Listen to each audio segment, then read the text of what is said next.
A paz do Senhor a todos os irmãos ADAC.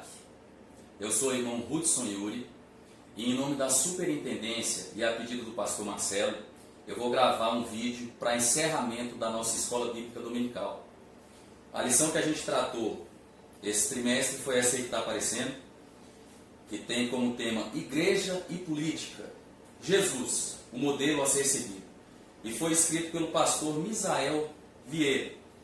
Um breve comentário que eu vou fazer com os irmãos é sobre o autor e sobre o tema da revista. Primeiro sobre o autor. O pastor Misael, eu tive a oportunidade de conhecê-lo, a oportunidade e o prazer de conhecê-lo. Estudamos juntos no curso de pós-graduação em Psicologia Pastoral e ele ministrou uma aula lá para a gente. Isso foi de grande valor para mim e eu queria compartilhar isso com os irmãos, por entender um pouco o método didático que ele trabalha. Porque essa revista em si, o próprio tema, a própria temática de política é uma coisa muito complexa, é um tema realmente espinhoso. E para ser tratado dentro da igreja é mais espinhoso ainda. E a revista ela trouxe, durante essas 13 lições, ela trouxe discussões e posicionamentos que, por hora, parecia que o autor não queria se posicionar ou que ele não sabia muito bem o que estava dizendo. Muito pelo contrário. O que ele fez foi exatamente levar a discussão a nível de sala de aula de EBD. Ele não quis dar um posicionamento fixo, provavelmente ele tem assim um posicionamento fixo a respeito disso, mas ele não quis induzir ninguém nessa questão política. Ele trouxe o lado positivo e o lado negativo. Então as nossas 13 aulas, na verdade foram 11, que a gente não está podendo se reunir no tempo ainda. Então, durante essas 11 aulas, independente de qual tenha sido o professor que tenha ministrado, a discussão era basicamente a mesma. Que era o quê? A grande discussão que a gente teve durante todas essas 11 aulas foi essa: se a igreja e o crente deveriam participar de política. Essa discussão esteve em todas as aulas, em todas as lições, e vai ser mais ou menos o tom dessa primeira parte da aula aqui que eu vou trazer para os irmãos. Falando sobre o tema ainda da lição, Igreja e Política, Jesus, o modelo a ser seguido. Se a gente for analisar esse subtema, Jesus, o modelo a ser seguido, e considerar Jesus apenas como um personagem histórico, a gente vai chegar a uma conclusão muito rápida de que o crente não deve de forma nenhuma se envolver com política. Porém, eu queria que os irmãos pensassem de uma maneira mais ampla. Quem realmente é Jesus nas Escrituras? Ele é um personagem histórico? Sim, é um personagem histórico que foi preso ao tempo e ao espaço e preso às coisas que ele fez e que nós temos reveladas na Bíblia. Porém, ele tem uma função muito mais ampla. Ele significa muito mais quando a gente analisa a Bíblia com um olhar teológico, vamos colocar assim. Jesus é a própria Escritura revelada. Ele é o Verbo. Ele é a palavra revelada. Toda a Bíblia é a história de Jesus Cristo. Jesus veio para traduzir, para explicar, para se explicar em forma de carne. Então a gente tem que olhar para esse subtema, Jesus, o modelo a ser seguido, não como personagem histórico, porque senão automaticamente nós nos limitaremos a não participar de absolutamente nada no universo político. Mas vamos olhar para Jesus como a própria palavra, como toda a Bíblia. Ou seja, o modelo a ser seguido são as Escrituras, é a Bíblia Sagrada. Então, nessa primeira parte da aula, eu vou tentar dividir essa aula em 2 momentos. Nesse primeiro momento, eu vou colocar frases que eu tirei da própria lição e fazer breves comentários a respeito. Então, eu falei aqui que a grande discussão que a gente teve foi essa: se a igreja e o crente devem participar de política ou não. Essa aqui é a frase que eu tirei da revista. Todo poder, embora emane de Deus, tem 2 naturezas, a terrena e a divina. Isso é um primeiro norte que a gente tem que ter para não começar a achar que Deus não está no comando e tem o poder sobre tudo e sobre todos. É o primeiro ponto. A gente não pode confundir as naturezas das coisas, mas também a gente não pode excluir a soberania de Deus sobre tudo. É o primeiro ponto que a gente tem que analisar, porque senão a gente pode cometer 2 erros. Achar que Deus não escolhe os governantes para as nações, não escolhe deputados, não escolhe nada, que não tem poder sobre nada, de forma material, vamos colocar assim, que ele é apenas no mundo espiritual. E a Bíblia não revela um Deus assim. A Bíblia revela um Deus que coloca e tira governantes da forma que Ele quer, do jeito que Ele quer. Ele usa os governantes para levar juízo sobre as nações. Então, se nós temos representantes, quer seja no Senado, quer seja na Câmara de Deputados, quer seja um presidente, a gente pode ter certeza que foi Deus quem colocou, e a gente pode ter certeza que nós estamos sendo representados por eles. Então, se temos maus governantes, é porque a nação merece maus governantes. Se nós tivermos bons governantes, é porque a nação estará merecendo um bom governante. Porém, a gente tem que ter cuidado. É Deus que está no comando de tudo. Não adianta a gente querer se envolver com política, achando que a política vai trazer o bem-estar social tão esperado que a gente acha que merece. A gente tem que ter cuidado com isso, ok? Eu vou continuar esse raciocínio durante a lição aqui.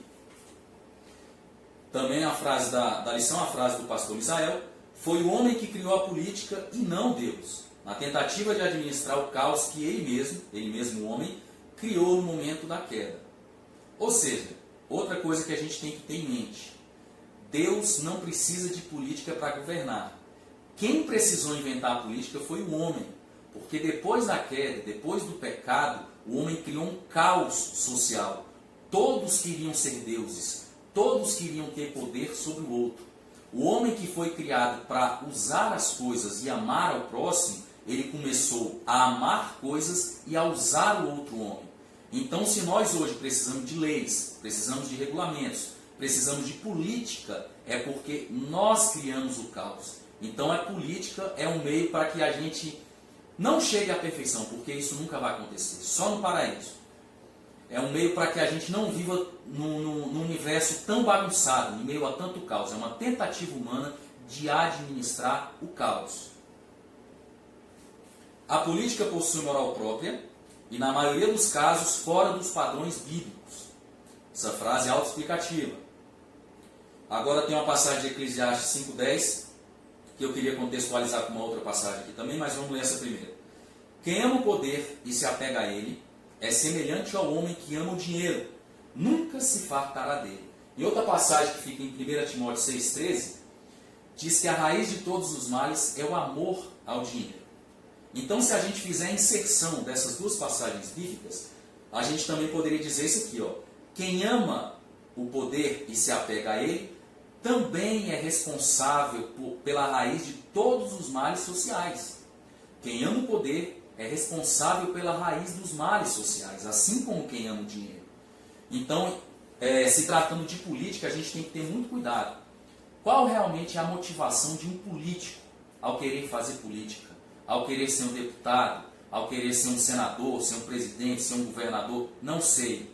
A vontade dele é de fama? É de poder? É de dinheiro? Ou será que é amor realmente ao próximo, aos cidadãos? Será que é isso? Então a gente tem que ter isso como norteador também, porque a raiz de todos os males é o poder e é o dinheiro. Política partidária não une igreja, ela divide. O partidarismo compromete a comunhão entre os irmãos. Outra questão que a gente tem que ter muita cautela dentro de igreja, porque a política partidária ela não divide só a igreja. Ela dividiu famílias, e isso a gente está acompanhando muito bem, principalmente nessa última eleição. Ela dividiu família, ela dividiu a sociedade. Só que aonde ela não pode chegar para dividir é na igreja. Porque a igreja é um corpo, e um corpo não se divide. Se a política partidária for atrapalhar a comunhão entre os irmãos, e ela for dividir o corpo de Cristo, ela deve ser varrida de dentro da igreja, de dentro dos púlpitos. Isso a gente tem que ter muito cuidado. É proibido se falar de política com o irmão ou na igreja? Em princípio, não. Porém, se ela ofender a fé do irmão, se ela ofender valores que o irmão tenha, e por causa disso a nossa comunhão, ou por causa disso o corpo comece a se dividir, pare de falar. Não fale sobre partido político, não fale sobre preferências partidárias com outro irmão. E no púlpito a mesma coisa. Quem pega o microfone no púlpito tem que ter muito cuidado de falar de repente uma coisa que está afetando a fé do irmão. De repente a gente nem sabe, mas esse irmão começou a olhar para a gente com um olhar de divisão, com um olhar às vezes de raiva, com um olhar às vezes meio criterioso. Então, muito cuidado, meus irmãos. É proibido? Não. Né? Até mesmo de repente você põe um santinho no carro. Né? Santinho para a gente é uma ideia até engraçada, mas um adesivo de um político ou de um partido, ou falando mal de um outro candidato, falando que ele é ladrão ou sei lá o que. Muito cuidado. Se aquele seu simples adesivo abalar a fé do irmão, abalar a crença de um irmão no político que ele gosta, não sei. Se abalar qualquer coisa e isso puder influenciar na nossa comunhão, arranque isso do seu carro, não fale nada, ok? Observação, eu não quero dizer que nós tenhamos que nos abster totalmente do universo político. Negativo. Vamos ter a nossa consciência, vamos fazer a nossa análise, vamos ter inteligência sobre isso, mas o nosso papel social, o nosso papel como cidadão, ele não está acima do nosso papel espiritual enquanto igreja, ok? O nosso principal papel na Terra é sermos representantes de Cristo, é sermos corpo de Cristo, é vivermos em comunhão. Esse papel político, que é um papel social, vamos exercer? Sim, mas ele está em segundo plano, nunca em primeiro plano em relação à nossa missão espiritual. A igreja jamais pode compactuar com sistemas políticos corrompidos, de direita, de esquerda ou de centro. Isso aqui eu acho que eu já comentei a respeito disso aqui, né? Então, muito cuidado de defender um partido político dentro de igreja, ou de defender A, de defender B, para a esquerda, para a direita, para o centro.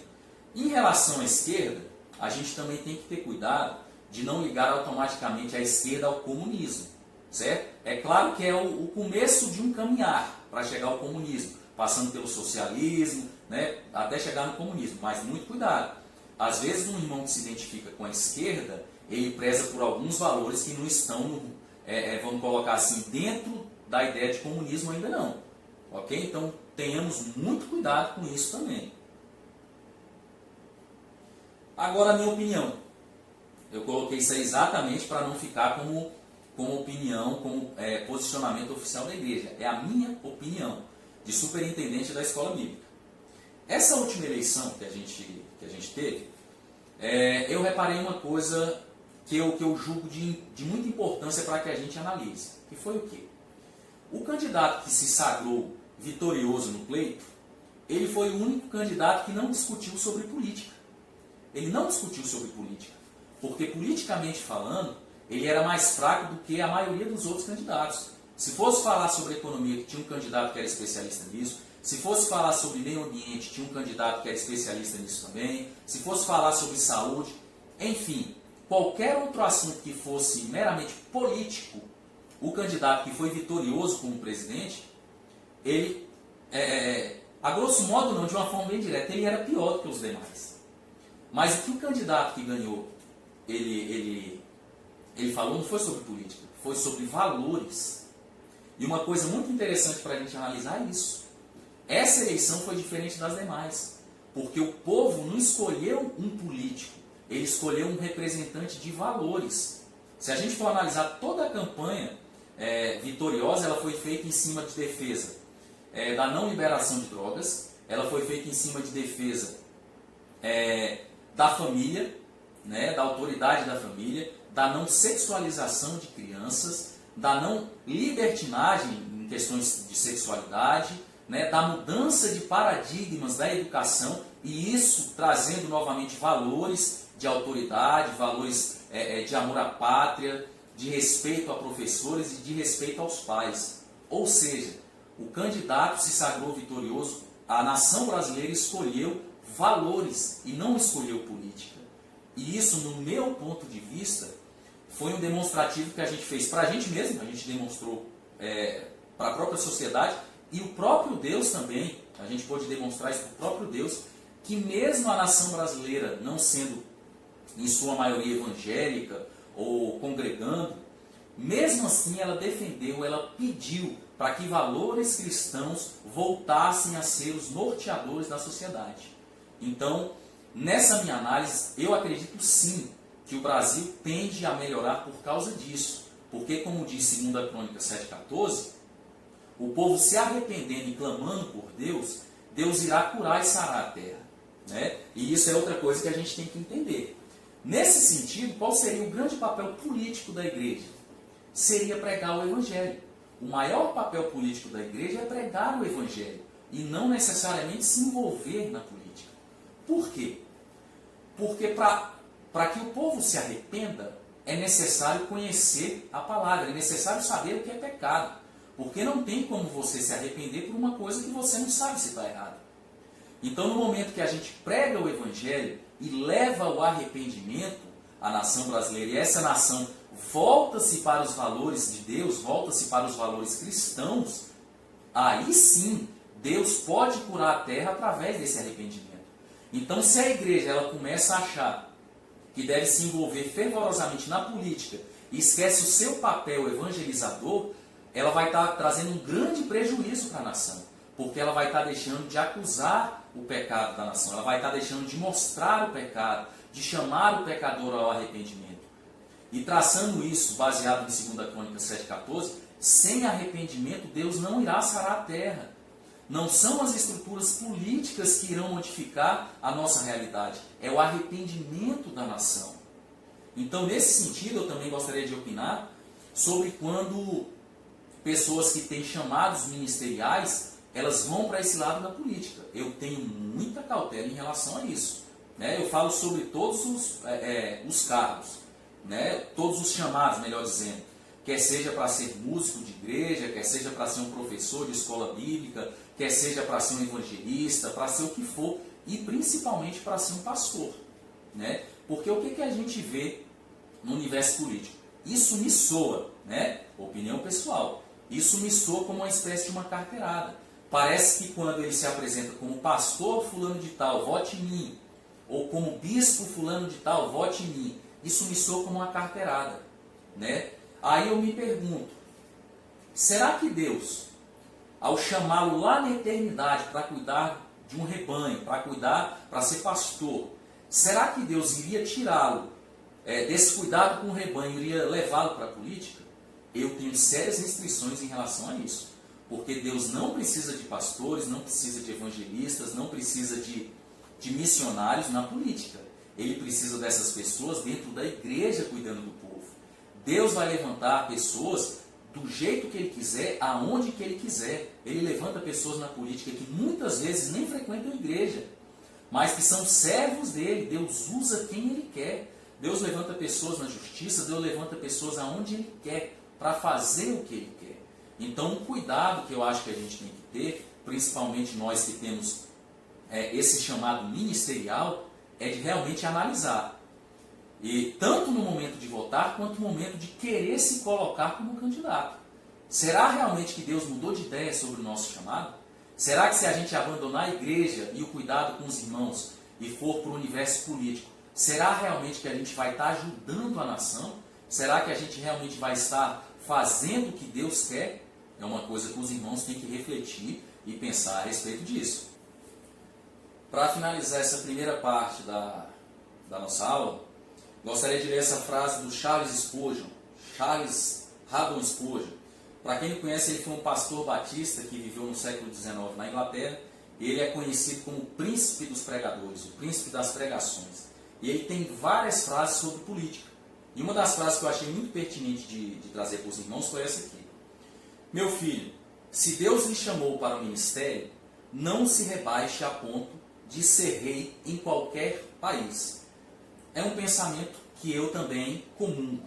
Né? Eu acho que se você tem um chamado ministerial, ser político, ser deputado, ser presidente, ser rei, ser imperador, ser faraó, seja o que for, é ser rebaixado diante da missão que Deus te passou.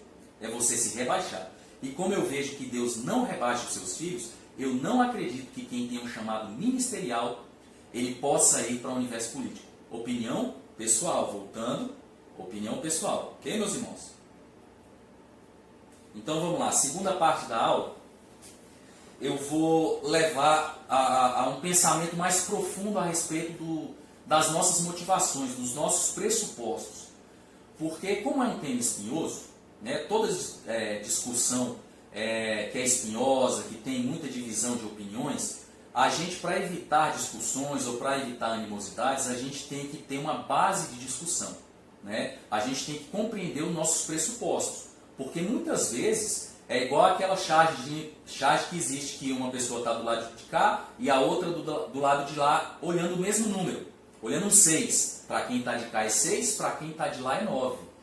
Então a gente tem que também saber se colocar no lugar do outro. Muitas vezes nós estamos brigando porque estamos discutindo sobre pressupostos equivocados.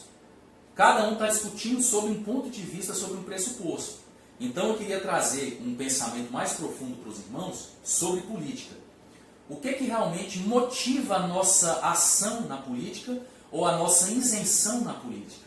Porque por trás disso existe uma crença que a gente tem. Existe uma crença. Então a primeira coisa, a gente definindo a nossa crença, a nossa motivação para investir ou não na política, é o primeiro princípio para a gente evitar brigas, discussões e divisões, certo? Então essa frase aqui é uma frase minha, eu digo o seguinte: nossas ações são originadas em nossos pensamentos, e nossos pensamentos nascem de nossas crenças. Ou seja, nossas crenças definem o que e como fazemos as coisas. Vamos voltar lá? Nossas ações são originadas em nossos pensamentos. Ou seja, para a gente tomar uma ação a respeito de alguma coisa, ou até mesmo para deixar de tomar ação, a gente pensa a respeito daquilo. Pode ser um pensamento breve, ou pode ser um pensamento mais dedicado, mais longo, mas a gente pensa a respeito. E o que motiva os nossos pensamentos, o que dão base para que a gente decida, para que a gente reflita nesses pensamentos, são as nossas crenças a respeito daquele assunto. São as nossas crenças. E a respeito de política, existe uma crença que ela influencia diretamente o nosso posicionamento político, que é a crença escatológica. O que define o nosso envolvimento na política, as nossas ações, são nossas crenças escatológicas. Principalmente as nossas crenças escatológicas, elas definem a nossa ação na política. Então, o que seria escatologia? Primeira coisa, porque tem irmãos que não sabem o que é escatologia. Escatologia é o estudo das últimas coisas, é o estudo do fim, né? É diferente do que é Apocalipse. Né? Apocalipse ele está contido dentro do estudo escatológico. Escatologia é a junção de duas palavras gregas, que é escatom e logia. Escatom significa últimas coisas, fim, e logia significa estudo. Então, escatologia dentro da Bíblia é o estudo de todas as coisas que apontam para um fim. Apocalipse também tem coisas que apontam para o fim. Mas a gente vê isso em Daniel, a gente vê isso em Mateus 24 e 25, que são textos apocalípticos. A gente vê isso em Gênesis, quando Deus dá a sentença sobre Satanás, ele já aponta para uma consumação de todas as coisas. Ele já aponta para um Salvador. Né? Então, tudo que aponta para um fim, tudo que aponta para uma consumação das coisas, é escatológico, é escatologia. Então vamos lá que os irmãos vão entender o que eu quero dizer.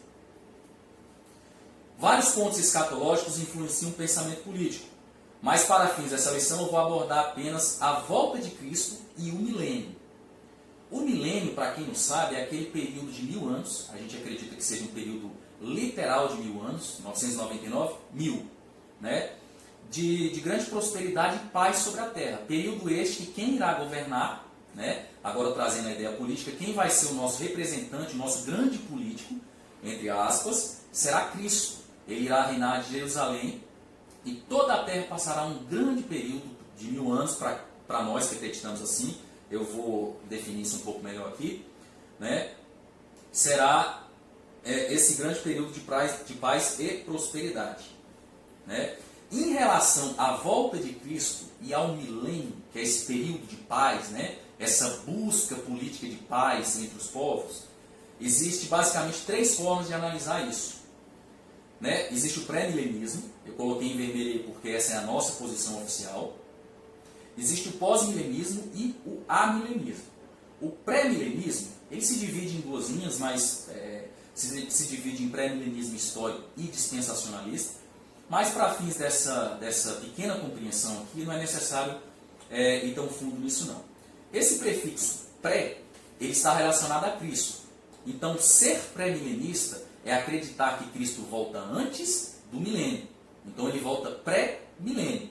Então a gente está esperando Cristo voltar para que o milênio, esse período de paz, seja implantado sobre a Terra. Já os pós-milenistas, eles acreditam diferente. Esse pós está ligado a Cristo também. Então eles acreditam que primeiro vem o milênio e apenas após o milênio é que Cristo voltará para reinar. E os amilenistas, eles já acreditam que nós estamos vivendo o milênio. Eles não acreditam que o milênio seja literal, seja físico. Eles acreditam que isso seja espiritual e que nós já estamos vivendo o milênio, que inclusive já por mais de 1000 anos nós já estamos vivendo, e que esse milênio ele foi estabelecido na morte e ressurreição de Cristo, na primeira vinda dele. Então, para os amilenistas é algo espiritual e já está acontecendo. Para os pós-milenistas, eles estão esperando que o milênio primeiro seja implantado para que depois Cristo venha, e nós estamos esperando que Cristo venha para que depois o período de paz seja implementado. Agora a gente vai entrar nessas definições de uma maneira melhor. Primeiro eu vou falar sobre a gente. A nossa posição oficial, a posição oficial da Assembleia de Deus, ela é pré-milenista, dispensacionalista. Depois, se a gente tiver oportunidade na igreja, a gente vai ter um estudo sobre isso. E, na grande maioria, pré-tribulacionista, ou seja, ela não acredita que a igreja vai passar pela grande tribulação. Né? Mas isso aí é outro ponto. Então, eles acreditam na iminente volta de Cristo. Não dão tanta importância para a parte material da vida. É a visão escatológica mais popular atualmente. No Brasil é disparado, nos Estados Unidos, os países da América Latina. Né? É a visão que tem os maiores detalhes sobre a volta de Cristo, sobre os acontecimentos que o antecedem. Porém, é a visão mais pessimista sobre os últimos tempos. A nossa visão é a visão que realmente... isso eu digo a nossa visão de uma maneira histórica, porque dos últimos 15, 20 anos para cá, nós temos entrado um pouco em conflito em relação à nossa ação, e isso quer dizer em relação à política, em relação à nossa parte material como um todo, né? E está em conflito em relação ao que a gente acredita sobre escatologia. Eu vou explicar isso daqui a pouco. Ou seja, a gente tem uma postura política, e isso historicamente falando, a gente tem uma postura política de apatia e distanciamento de política. Por quê? A gente faz uma divisão sobre parte espiritual e parte material. Né? Geralmente as igrejas pentecostais, que são essas igrejas que dão mais ênfase para a manifestação dos dons do Espírito Santo, elas fazem essa divisão. A gente pode ver isso, por exemplo, quando você fala dentro de uma igreja que vai fazer ou que está fazendo curso de teologia. Tem irmãos que dão uns saltos lá longe. Né? Não, irmão, você vai perder a fé. Quem me revela as coisas é o Espírito Santo.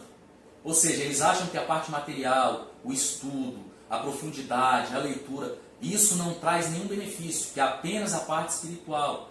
E isso está ligado em todos os pontos da nossa vida. Isso a gente não tem muita dedicação, historicamente falando, com o meio ambiente, a gente não tem preocupação com o meio ambiente, a gente não tem muita preocupação com a nossa alimentação, e também a gente, como acha que tudo está de mal a pior, que Cristo pode voltar a qualquer momento, até antes desse vídeo acabar de ser gravado, esse desespero por isso acontecer. Então, por essa nossa lógica de acreditar no milênio, que o período de paz só vai vir depois que Cristo vier, e a gente acreditar que o mundo vai de mal a pior, que realmente a parte material não adianta ser influenciada, por isso que o nosso posicionamento, historicamente falando, é de distanciamento e de apatia em relação à política. Então, geralmente, os crentes mais antigos eles acham que a gente não deve se envolver de forma nenhuma com política, muito menos a igreja. E isso tem a ver com um pensamento sobre escatológico, sobre a volta de Cristo, sobre o milênio. Né? Daqui a pouco eu vou voltar sobre o nosso posicionamento. Existem os amilenistas. Os amilenistas, eles não são tão otimistas na melhora do mundo. Né?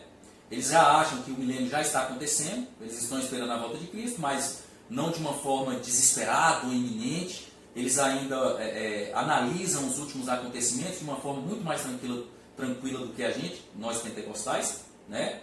Mas eles entendem que o mundo físico é o lugar ideal para que a parte espiritual se manifeste. Então, dentro dos amilenistas, o que a gente podia falar aqui, que a maioria dos exegetas, os estudiosos, né, dos acadêmicos, e a Igreja Católica ela tem um posicionamento oficial, que ela é amilenista. Também tem muitos aí presbiterianos que são amilenistas. Né? A gente pode citar aí, por exemplo, o Augusto Nicodemos, ele é um amilenista. Quando a gente analisa a vida de um presbiteriano, né, ou que ele tem esse, mesmo que ele não se identifique como um amilenista, mas que ele tenha esse pensamento escatológico amilenista, a gente vê que geralmente essas pessoas, elas se envolvem mais com questão de estudo, elas se preocupam mais com a parte física, elas se preocupam mais com o meio ambiente, elas se preocupam com a noção política, ou seja, elas não acreditam que o mundo vai melhorar por causa disso, mas elas acham que ainda podem viver de uma maneira razoável neste mundo caído, né? Ou seja, os amilenistas geralmente eles têm uma postura política de desprendimento. Eles não se envolvem profundamente, né, em questões de política partidária, mas também eles não se ausentam. Eles ficam ali mais ou menos no meio termo. Os pós-milenistas, eles já são diferentes. Eles têm uma postura política ativa e revolucionária. Mas isso tem tudo a ver com o pensamento deles sobre a volta de Cristo e sobre o milênio. Os pós-milenistas, que eles acreditam que primeiro vem o milênio, que depois, apenas depois do milênio Cristo volta, ou seja, eles acreditam que esse período de prosperidade e paz vai ser implantado sem Cristo, vai ser implantado pelo homem. Eu vou explicar isso daqui a pouco aqui. Eles acreditam que o mundo vai melhorar com a pregação do Evangelho e mudança nas estruturas sociais. É o posicionamento de menor expressão atualmente, né? O menor índice que a gente tem aqui, proporcionalmente falando, são de pós-milenistas. Eles têm uma postura política ativa e revolucionária. Eles têm uma postura política ativa e revolucionária.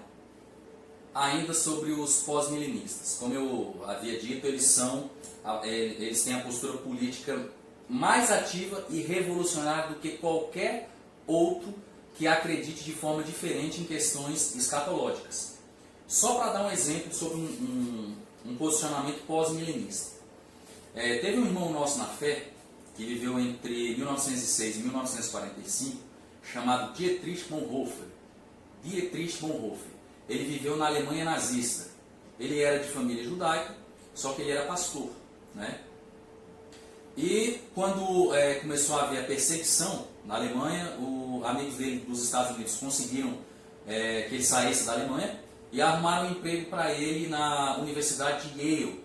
E ele recebia um altíssimo salário pelos padrões da época, né? Porém, Dietrich ele começou a ter uma espécie de peso espiritual por ter abandonado os seus irmãos. O que ele fez? Abriu mão do emprego, do alto salário e voltou para a Alemanha nazista. Todos os amigos dele, obviamente, todos os teólogos, todos os professores da universidade foram contra, né? Mas ele falou que era a missão dele.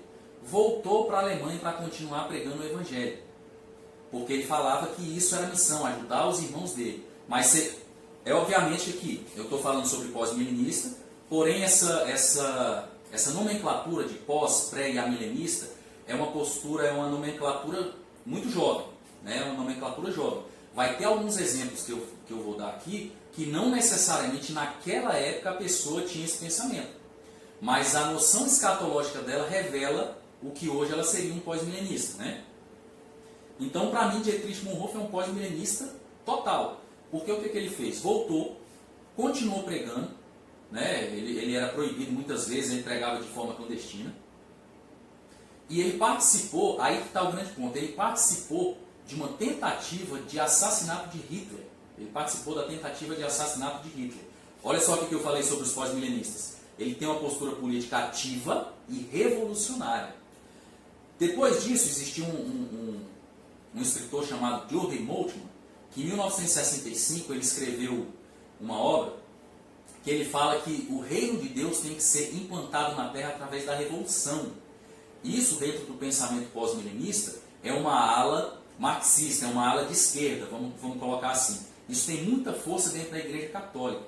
Apesar da Igreja Católica ter o posicionamento oficial amilenista, existem muitos dentro da Igreja Católica, muitos padres, que eles têm um posicionamento pós-milenista, porque eles acreditam na revolução através da mudança das estruturas sociais.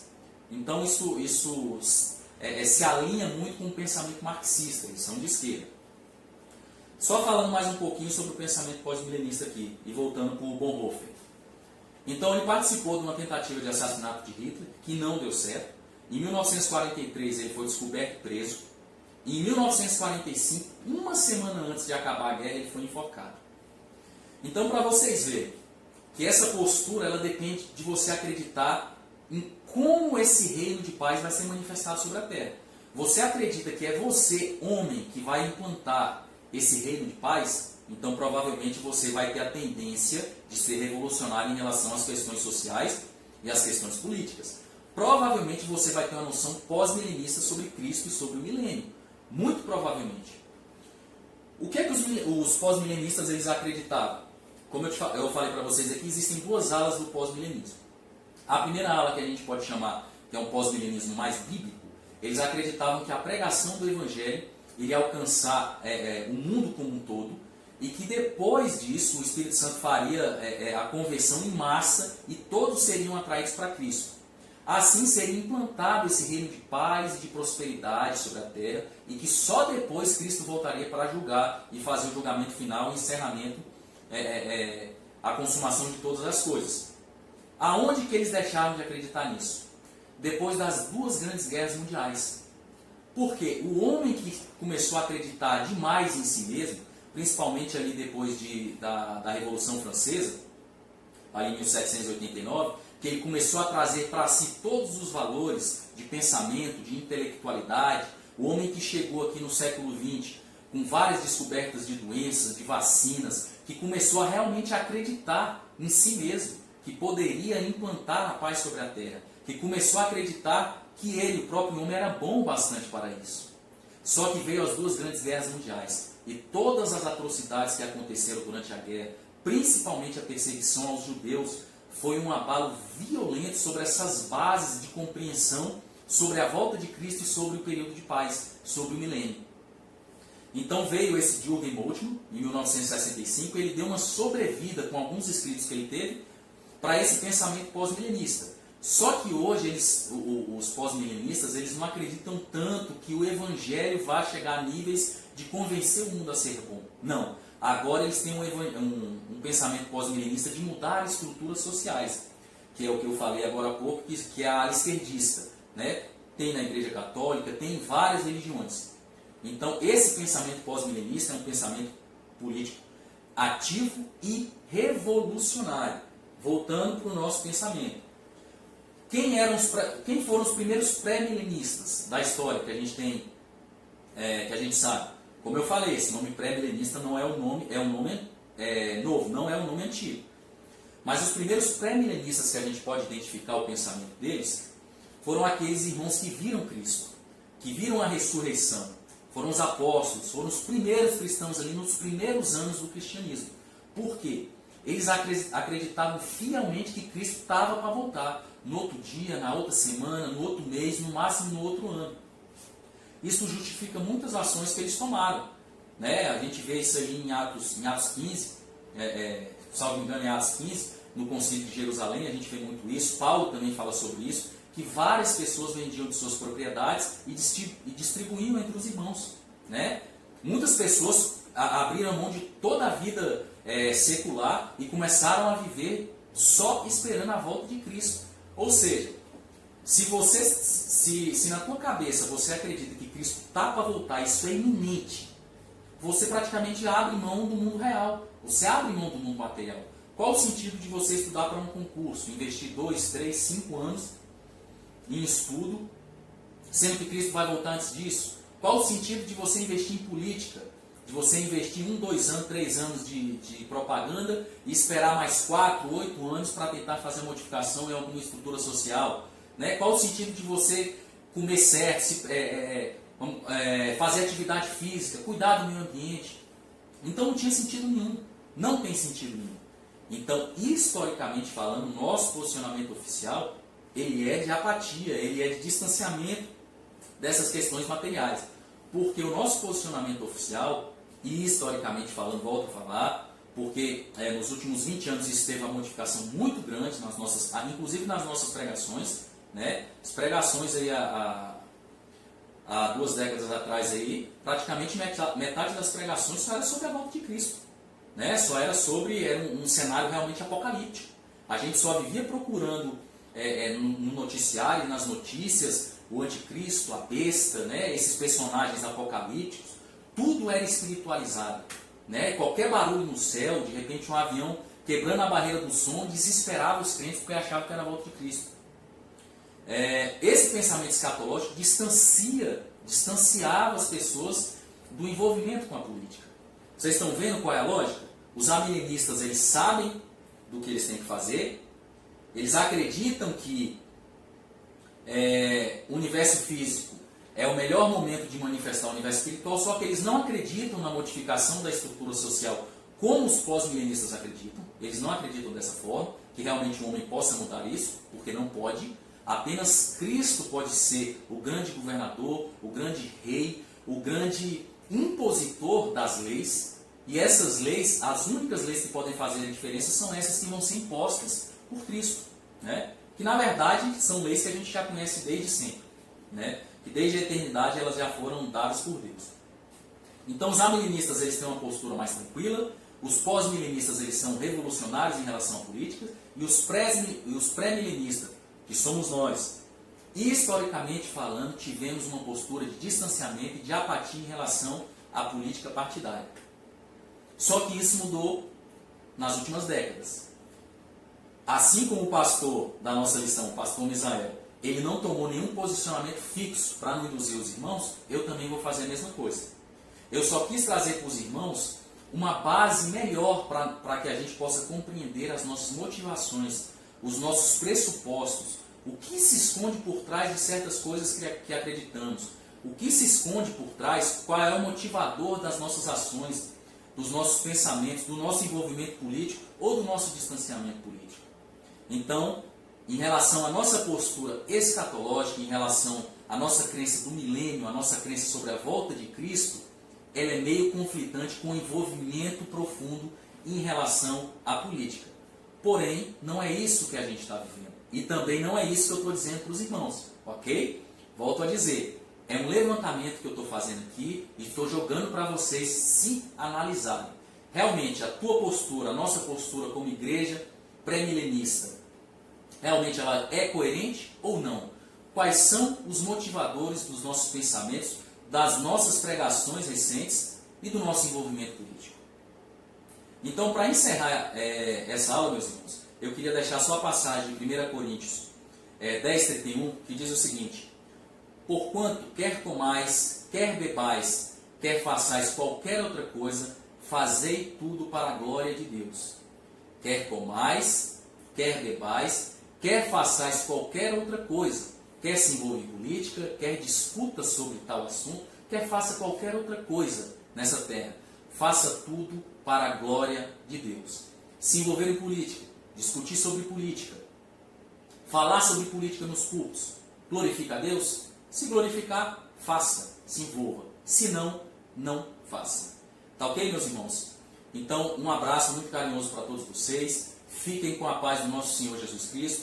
E no próximo trimestre, assim Deus permitindo, estaremos aí para ministrar a nova lição, que está muito interessante, é sobre a Trindade. É um tema muito importante para que a gente compreenda.